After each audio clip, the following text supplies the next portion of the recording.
SIR এ নাম delete হয়ে যাওয়ার পর ট্রাইব্যুনালে যারা অ্যাপিল করেছিলেন তাদের নাম অ্যাপ্রুভ হওয়া শুরু হয়ে গেছে, অর্থাৎ ই রোলে ইনক্লুডিং তার প্রসেস শুরু হয়ে গেছে। আপনি যদি এসআইআর এ আপনার নাম ডিলিট হয়ে যাওয়ার পর ট্রাইব্যুনালে অ্যাপিল করেছিলেন, তাহলে আপনারা আপনাদের স্ট্যাটাসটি অনলাইনের মাধ্যমে দেখে নেন।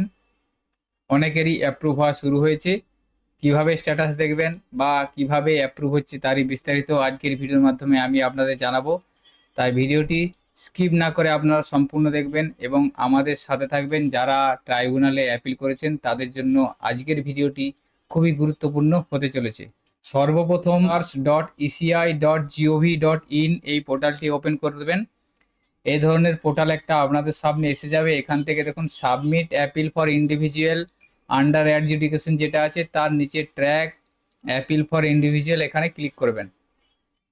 এখানে ক্লিক করার পর আপনারা আপনাদের মোবাইল নাম্বার দিয়ে ক্যাপচা লেখার পর রিকোয়েস্ট ওটিপি অপশানে ক্লিক করবেন। এরপরে আপনি যে মোবাইল নাম্বারটা দিলেন সেই মোবাইল নাম্বারে ওটিপি পাঠানো হবে। এখানে ওটিপিটা লিখে দেবেন। লিখে দেওয়ার পর ভেরিফাই অ্যান্ড লগ ইন অপশানে ক্লিক করবেন। তো এখানে আপনি অ্যাপিল করার সময় যে নাম্বারটা দিয়েছিলেন সেই নাম্বারে লগ ইন না করলেও হবে, আপনারা যে কোনো নাম্বার থেকে লগ ইন করতে পারবেন।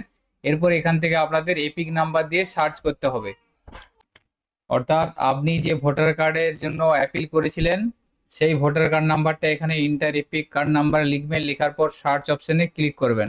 তো আমি একটা এপিক নাম্বার দিয়ে আপনাদের সার্চ করে দেখাচ্ছি। দেখুন এই এপিক নাম্বারে একটি ট্রাইব্যুনালে অ্যাপিল করা হয়েছে এবং এখানে স্ট্যাটাসটা পেন্ডিং দেখাচ্ছে।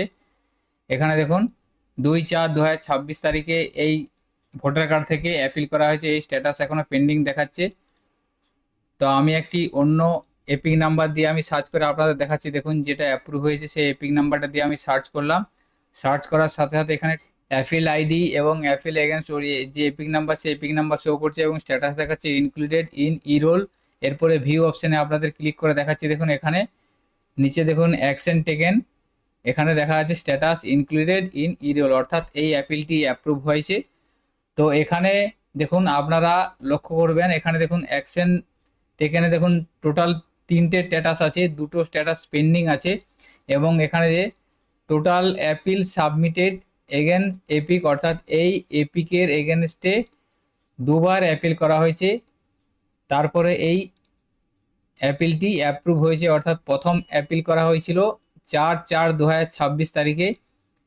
সেই সময় অ্যাপিলের জন্য আবেদন করা হয়েছিল এবং স্ট্যাটাস পেন্ডিং ছিল। পেন্ডিং থাকার কারণে এই বেনিফিশিয়ারি পুনরায় আবার 20/5/2026 তারিখে অ্যাপিল করে, অর্থাৎ 20/5/2026 তারিখে আবার ট্রাইব্যুনালে সে অ্যাপিল করে। যেহেতু 4/4/2026 তারিখে সে অ্যাপিল করেছিল, অ্যাপিল করার পর দীর্ঘদিন পেন্ডিং থাকার কারণে সেই বেনিফিশিয়ারি 20/5/2026 তারিখে আবার পুনরায় অ্যাপিল করে এবং 20/5/2026 তারিখে দেখুন তার অ্যাপিলের অ্যাপ্লিকেশনটি অ্যাপ্রুভ হয়ে যায়।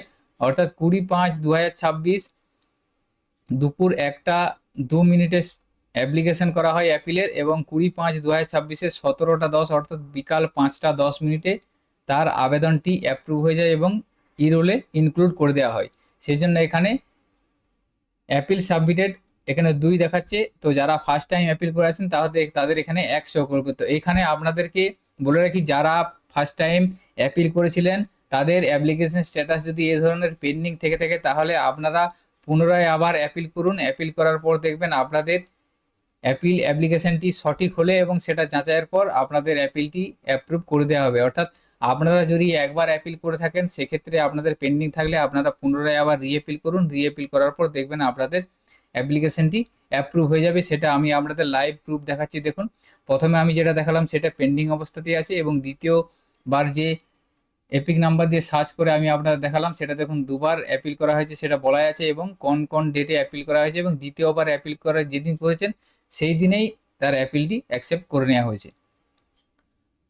তো এইভাবে আপনাদের যদি পেন্ডিং থাকে তাহলে আপনারা পুনরায় আরেকবার অ্যাপিল করে দেখুন যে আপনাদের অ্যাপ্লিকেশনটি অ্যাপ্রুভ হয়ে যেতে পারে। তো আজকের ভিডিওতে এই ইনফরমেশনটি আপনাদের সাথে শেয়ার করার ছিল।